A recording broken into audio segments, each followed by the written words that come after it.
Okay, now I'm talking about problem 6 out of the homework, which is number 9 in the chapter 7 end of chapter problems.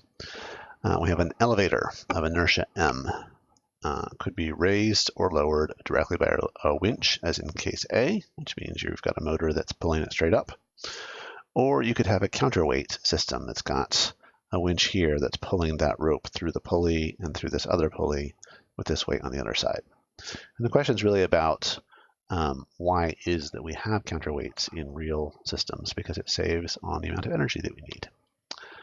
So in case A, the simple system where it's just directly pulling it, what's the change in the gravitational potential energy of the Earth elevator winch system if the displacement is delta y? Okay, so going to the whiteboard, we've got the winch pulling on a rope, which is going to pull a big, heavy thing straight up. And the elevator's got a mass of m, big M, and it's going to move upward by a distance delta y. So we know that the gravitational potential energy has to do with the mass of the object and how high it moves against gravity. So the change in energy for that elevator due to its interaction with the Earth is the mass of the elevator times the strength of gravity times the change in the height. So that's how much energy it takes to raise it straight up. So that's your answer for part A. Okay, what about part B? Part B adds in the counterweight. Let's think about what happens here. We've got a pulley and the winch motor right here.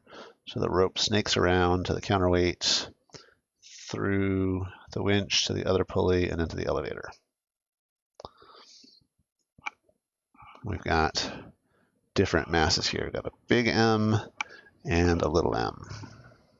All right, well, suppose you're using this system and you want to move the elevator up the same distance that you did before, up whatever delta y is.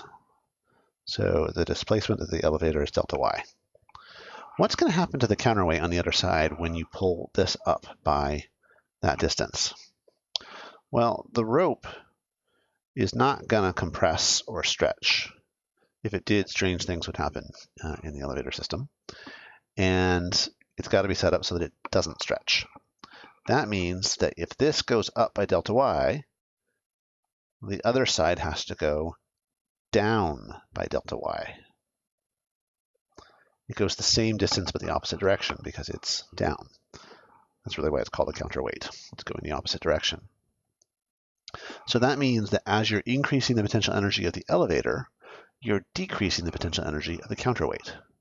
That means it ends up taking less energy to raise the elevator because you've got this other thing that's going down at the same time. So in order to find out how much the total energy of the system changes, you've got to subtract. You've got to find the difference between those. So you say the total change in energy is how much goes up, and then subtract off how much goes down. So this is for the elevator, and that is for the counterweight going the other direction.